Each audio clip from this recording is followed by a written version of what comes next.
Hello, I'm Essay, your AI essayist. Please note that all content, audio and video in this presentation are AI generated.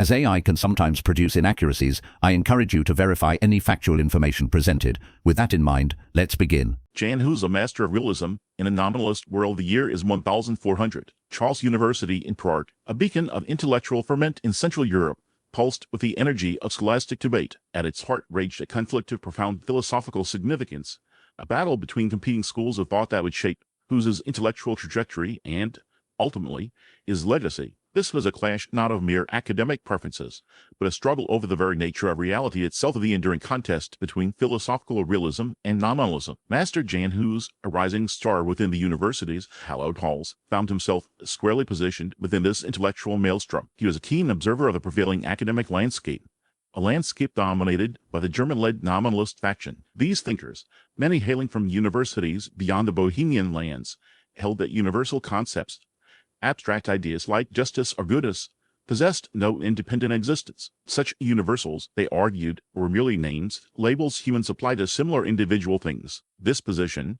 while seemingly technical, held profound implications. If universals lacked inherent reality, then objective moral standards crumbled, replaced by a shifting landscape of subjective interpretation. This, Hus believed, provided fertile ground for the moral failings he witnessed within the church itself. Hus, however, championed a different vision. He was a staunch advocate for philosophical realism, a system that affirmed the independent existence of universals. In this view, concepts like justice or the church were not simply human constructs. They represented genuine, objective realities existing independently of human perception or naming conventions. This commitment to realism formed the bedrock of Hus's intellectual framework, providing him with a powerful tool for both ethical and theological critique. His philosophical position was not a mere academic exercise.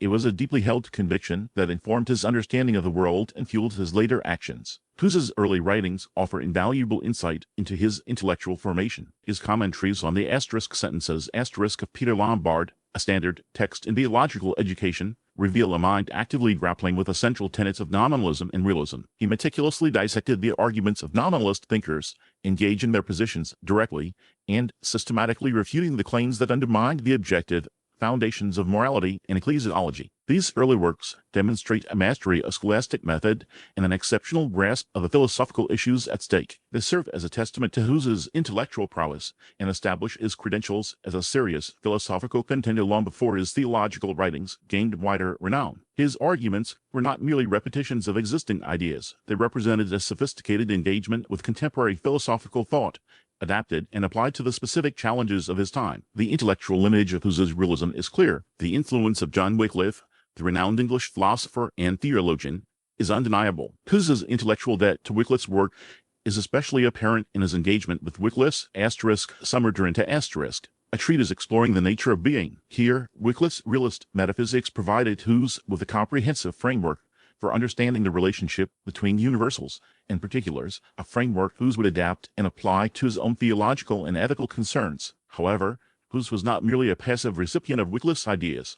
He was an active interpreter, engaging critically with Wycliffe's work and adapting it to the specific intellectual and cultural context of Bohemia. His philosophical position was not a simple imitation, but a product of careful study, critical reflection, and original synthesis. The impact of Hus's philosophical stance extended beyond his own work. His commitment to realism profoundly influenced his student and colleague, Jerome of Prague. Jerome, initially a fellow student, developed into an even more fervent advocate for Wycliffite realism, mirroring and furthering Hus's philosophical commitment. This shared philosophical foundation would later bind them together in their shared fate, a testament to the power of shared intellectual convictions. Jerome, in turn, would become a vital conduit for the dissemination of Hussite ideas, ensuring the continuation and expansion of the realist philosophical tradition within Bohemia and beyond. The intellectual partnership between Hus and Jerome, forged in the crucible of philosophical debate, demonstrates the enduring influence of Hus's early philosophical work and its ripple effects on subsequent generations of thinkers. The intensity of their shared commitment to realism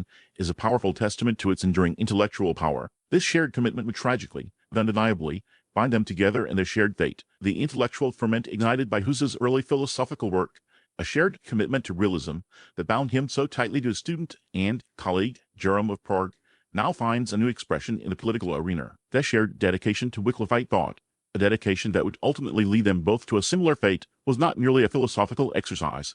It was a potent force shaping their engagement with the existing power structures of their time. This engagement manifests most clearly in Hus's determined efforts to re-engineer the very fabric of Charles University, a microcosm of the broader political and national tensions simmering within Bohemia. Charles University, a prestigious institution established by Charles IV, was structured in a manner that systematically disadvantaged the Bohemian nation. The university's governance was vested in 4 nations: Bohemian, Bavarian, Saxon, and Polish, each possessing a single vote in university matters. This arrangement, a deliberate creation of the emperor, ensured that the 3 German nations consistently outvoted the Bohemian nation, effectively silencing Bohemian voices and hindering any reformist agenda originating within their ranks. This structural imbalance, a direct consequence of imperial policy, created a fertile ground for Hus's political activism.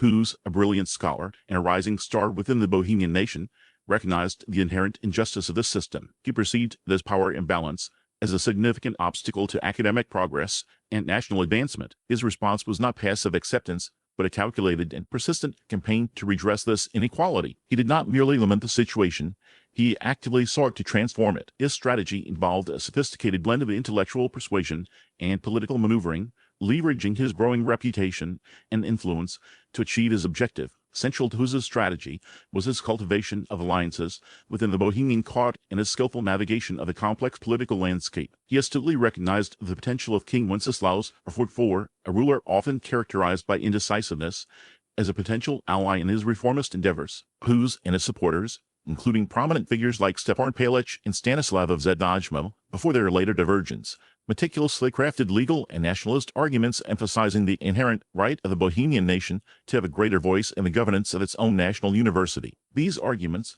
rooted in a deep understanding of Bohemian history and law, provided a powerful intellectual framework for Hus's political campaign. The culmination of this campaign was the Decree of Knar Hore, issued by the Vortribunat. This decree was not a mere suggestion, nor a theoretical proposal. It was a legally binding instrument that fundamentally altered the power dynamics within the university. The decree inverted the existing voting ratio, granting the Bohemian nation 3 votes, while the combined vote of the 3 foreign nations was reduced to a single vote. This decisive shift in power was a direct consequence of Hus's political acumen and the strategic alliances he had carefully cultivated. The immediate aftermath of the decree was dramatic and far-reaching. The shift in power triggered a mass exodus of German masters and students, with an estimated 5,000 individuals leaving Charles University. This exodus, while a clear victory for the Bohemian party, also presented both opportunities and challenges. The university, once a vibrant center of international scholarship, underwent a profound transformation, becoming predominantly Bohemian in character. This alteration significantly impacted the institution's international standing and its intellectual trajectory. The Decree of Knar Hore's impact extended beyond the mere alteration of voting power. Hus's election as the first rector of the newly restructured university served as a powerful symbol of the Bohemian nation's ascendance within the institution.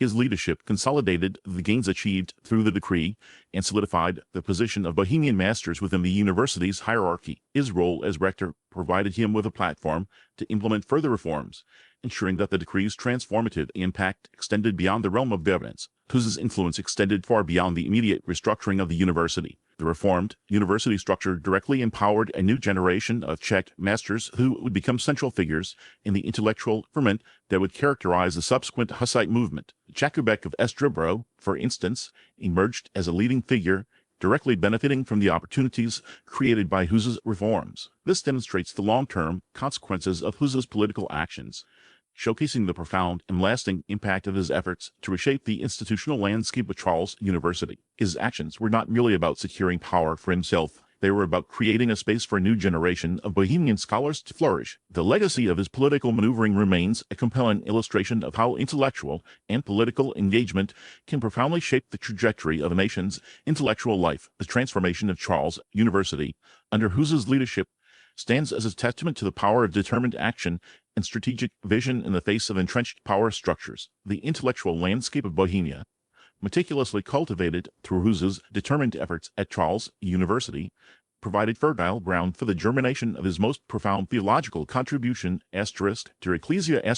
This work, a meticulously crafted response to the ecclesiological crisis of the Great Western Schism, stands as a testament to Hus's exceptional capacity for systematic thought and his unwavering commitment to reform. The protracted conflict marked by rival papal claims and the pervasive perception of moral failings within the clergy, spurred a fundamental questioning of the Church's very essence and the source of its authority. This period of profound uncertainty presented a ripe opportunity for Hus to articulate his own distinct ecclesiological theory, a theory that would resonate far beyond the confines of Bohemia. Hus's asterisk de Ecclesia asterisk, composed in 1413, offered a novel solution to this crisis of authority, while deeply rooted in the theological framework of Wycliffe. It was a direct and powerful response to the pervasive sense of institutional decay that plagued the Church. The central tenet of Hus's ecclesiology lay in his concept of the asterisk Ecclesia Universalis asterisk, the invisible body of all the predestined elect, stretching across time. This concept, drawing heavily from Wycliffe's earlier work with the same title, shifted the locus of true church membership from outward, visible adherence to institutional structures to an inward, spiritual reality defined by divine grace. This subtle yet profound shift effectively undermined the claims of the visible church hierarchy to possess an exclusive authority. Hus's methodology was remarkably straightforward. He argued that the true head of the church was Christ, not the Pope. Consequently, the Pope, as a fallible human being, could either be a true member of this invisible church or could fall outside its bounds. If a Pope, or any prelate for that matter, lived in sin, their actions were not legitimate expressions of the Church's authority. This was a radical departure from the prevailing understanding of papal supremacy. It was a direct challenge to the very foundations of the medieval Church's hierarchical structure, its power dynamics, and its claim to absolute authority. The practical implications of Hus's theory were far-reaching. In Chapter 15 of Asterisk to Ecclesia Asterisk, Hus explicitly addressed the issue of obedience to papal decrees. He argued persuasively that papal bulls, the official pronouncements of the Pope, held no validity if they contradicted the law of Christ as revealed in Scripture. This explicit rejection of blind obedience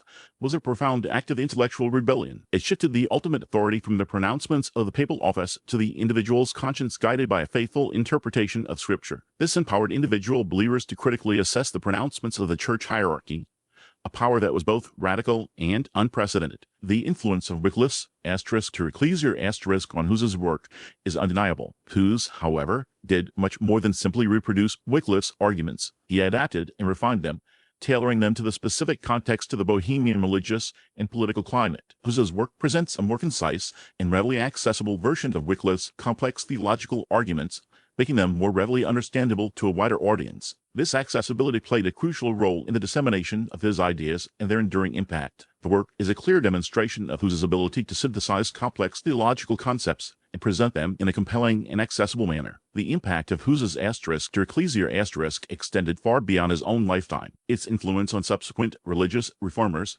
particularly Martin Luther, is well documented. Luther's famous declaration during the Leipzig disputation of Benedictine, "We are all Hussites without having known it," underscores the profound resonance of Hus's ecclesiological theory. Luther found in Hus's work a powerful precedent for his own challenge to papal authority a century after Hus's death. This demonstrates the enduring legacy of Hus's intellectual contributions and the continuing relevance of his ecclesiological thought. Hus's ideas were not merely a response to a specific historical crisis.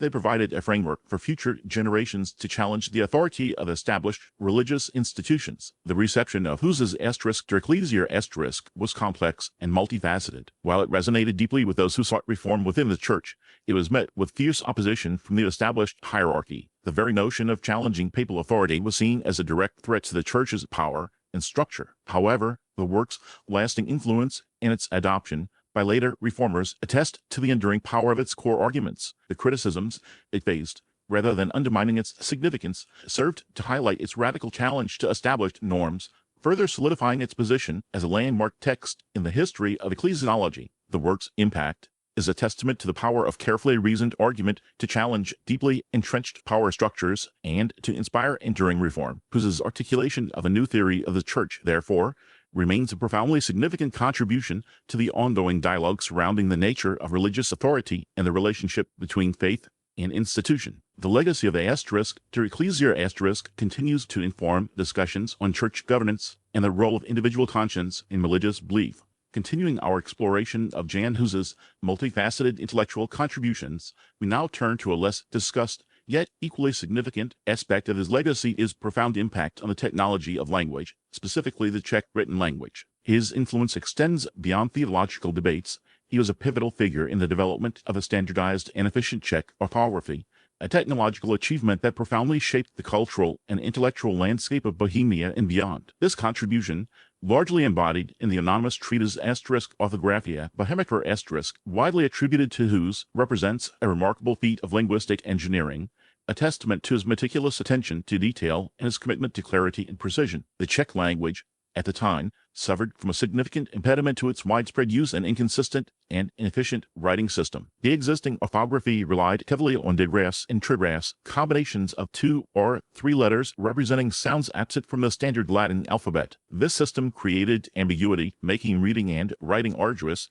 particularly for those lacking extensive training. The sheer complexity of the system hindered literacy and presented a considerable barrier to the broader dissemination of knowledge. The problem was not merely aesthetic, it was a practical limitation affecting the very fabric of communication and intellectual progress. This cumbersome system hampered the potential for wider literacy and the flourishing of a vibrant Czech literary tradition. The need for a more streamlined and unambiguous system was evident. Hus's solution, as outlined in *Orthographia Bohemica*, was both elegant and revolutionary. Instead of relying on cumbersome digras and trigras, the treatise proposed a systematic approach using diacritical marks added to letters to modify their pronunciation to represent sounds absent in the Latin alphabet. This innovative methodology, central to the treatise's argument, presented a clear and efficient path toward a more standardized written language. The key principle was straightforward: one symbol for one sound. This seemingly simple principle, however, represented a profound shift in the way Czech was written and understood. The treatise introduced 2 crucial diacritical marks. The first was the asterisk punctus rotundus asterisk, a small dot placed above consonants, which served as the precursor to the modern asterisk H asterisk or Karen letter 2C7. This mark was used to indicate palatalization, a change in the articulation of a consonant, often involving the involvement of the palate. The second was the asterisk verdular asterisk, an acute accent placed over vowels, the ancestor of the modern asterisk charcur asterisk. This mark denoted vowel length, distinguishing between short and long vowel sounds. These 2 simple additions dramatically altered the landscape of Czech orthography, providing a means to represent a wider range of sounds with greater precision. The impact of this innovation was immediate and profound. Consider the word for king. For example, previously, this word was rendered as král, a spelling that failed to distinguish between short and long vowel sounds. Under Hus's proposed system, the word became král. The long are clearly indicated by the asterisk verdular asterisk. This seemingly small change eliminated ambiguity and significantly improved the clarity of the written language. The transformation extended beyond single words and affected the entire written language, making it more accessible and less prone to misinterpretation. The practical implications were far-reaching: improved literacy rates, easier access to written texts, and the facilitation of wider intellectual exchange. The adoption of this new orthography was a substantial technological advancement for Bohemia. It facilitated the spread of literacy, making books and other written materials more accessible to a wider population. The move towards standardized spelling was crucial for the development of printing, as it reduced the ambiguity and inconsistencies that could lead to errors in the reproduction of texts. The streamlined system also significantly reduced the time and effort required for writing, making the production and dissemination of written materials more efficient. This, in turn, stimulated intellectual growth and cultural flourishing. The influence of Hus's orthographic reforms extends far beyond Bohemia's borders. The principles outlined in *Orthographia Bohemica* were adopted or significantly influenced the development of other Slavic and Baltic writing systems. The use of diacritical marks, for example, became a standard feature in many Slavic languages, including Croatian, Slovene, and others. Similarly, the principles of one symbol for one sound and the use of diacritics to represent specific sounds found their way into various Baltic languages, including Lithuanian and Latvian. Hus's contribution, therefore, was not confined to a single linguistic community. It had a lasting and widespread impact on the development of writing systems across a significant geographical area. Hus's engagement with Hebrew scholarship likely played a significant role in shaping his approach to orthographic reform. Hebrew uses a system of diacritical points, known as asterisk, nickword asterisk, to indicate vowels. Hus's familiarity with this system likely provided him with a conceptual model for modifying the existing Czech alphabet to accommodate the full range of sounds in the spoken language. This illustrates the interconnectedness of linguistic and intellectual developments, demonstrating how insights from one linguistic tradition could inform and inspire innovations in another. Hus's work stands as a powerful example of how cross-cultural exchange can lead to significant advancements in the field of linguistics. The influence of Hebrew on the development of Czech orthography is a testament to the power of intellectual cross-pollination and the global nature of linguistic innovation. The legacy of asterisk orthography or Bohemian asterisk continues to resonate in the written forms of numerous languages, a lasting testament to its enduring influence. The Council of Constance, a crucible of conscience, the year 1415 witnessed a profound clash, a dramatic confrontation between established ecclesiastic authority and the unwavering conviction of an individual conscience. Jan Hus, a figure whose intellectual journey we have meticulously traced, found himself at the epicenter of this conflict. His trial before the Council of Constance was far more than a mere legal proceeding. It represented a fundamental disagreement regarding the very nature of truth and its ultimate arbiter. The council presented Hus with a stark choice: renounce his perceived heresies as defined by the assembled hierarchy, or face the ultimate penalty. This ultimatum, however, failed to account for the depth of Hus's commitment to his principles deeply rooted in his understanding of Scripture and his unwavering belief in the supremacy of individual conscience informed by divine revelation. Hus's response was neither passive acceptance nor a defiant rejection, but a carefully constructed legal and theological defense. He consistently appealed to Scripture as the singular, unassailable source of religious truth. His famous declaration, "I appeal to Jesus Christ, the only judge who is all-powerful and altogether just," was a potent assertion of faith, a radical act of legal defiance. It was a deliberate rejection of the council's claim to ultimate authority, a substitution of human judgment with a higher, divinely ordained jurisdiction. This was not a mere expression of piety.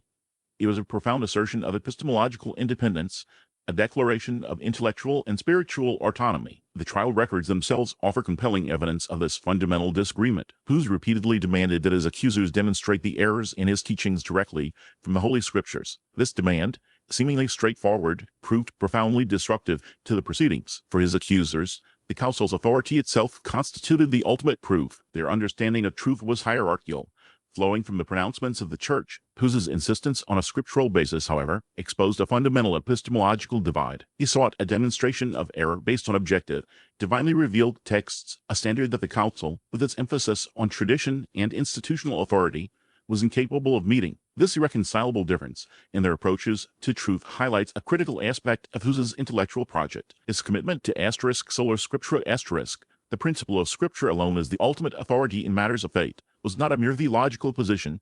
It was a deeply held philosophical stance. It reflected his belief in the objective reality of truth, a truth accessible through careful study and interpretation of divine revelation. This worldview, shaped by his early immersion in realist philosophy, found its ultimate expression in his unwavering stand at Constance. The immediate impact of Hus's execution was the eruption of the Hussite Wars in Bohemia. His followers, inspired by his unwavering commitment to conscience and Scripture, took up arms to defend their beliefs. The Hussite movement, far from being a mere religious uprising, was a complex socio-political phenomenon rooted in Hus's intellectual legacy. His ideas, disseminated through his writings and the passionate preaching of his followers, fueled a rebellion that challenged the established order of both church and state. Hus's influence extended far beyond the immediate aftermath of his death. His unwavering stand against institutional coercion, his unwavering appeal to Scripture as the ultimate arbiter of truth, resonated powerfully with later reformers. Martin Luther, for instance, explicitly acknowledged Hus's profound influence on his own theological development. Luther's emphasis on sola scriptura, a cornerstone of the Protestant Reformation, finds its intellectual roots in Hus's earlier insistence on the supremacy of Scripture. Hus's legacy, therefore, is not confined to a specific historical period. It extends throughout the history of Western thought, shaping the ongoing conversation about the relationship between individual conscience, institutional authority, and the pursuit of truth. In conclusion, Jan Hus's life and work present a compelling narrative of intellectual integrity and unwavering commitment to principle. His journey, from university scholar to religious reformer, from linguistic innovator to martyr, reveals a consistent intellectual project, the pursuit of truth as a real objective entity, accessible through rigorous study and unwavering fidelity to conscience. His stand at Constance, though tragic in its immediate outcome, represents the ultimate expression of this commitment. His legacy extends far beyond the confines of religious history.